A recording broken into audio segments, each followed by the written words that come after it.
দিন পরে সমুদ্রের পাড়ে এসেছি।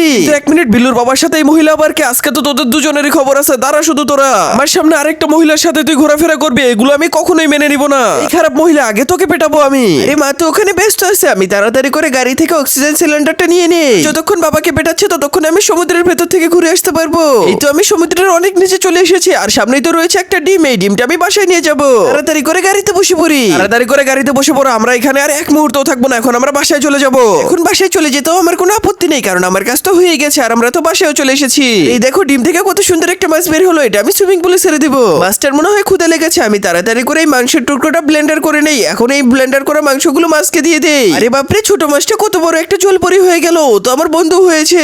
আরে বাপরে, কত সুন্দর একটা জলপরি। এই জলপরিটা তো আমার। সমুদ্রে অন্য মহিলা আর এখানে জলপরি। এই জলপরিকে এখনই আমি সমুদ্রে পাঠিয়ে দিয়ে আসছি। যা জলপরি, তুই সমুদ্রে যা। বন্ধুরা, আমি 2 দিন ধরে খাবার না খেয়ে আছি। প্লিজ তোমরা সবাই ভিডিওতে লাইক দিয়ে চ্যানেলটি সাবস্ক্রাইব করে দাও, যাতে আমি খাবার পেয়ে যাই।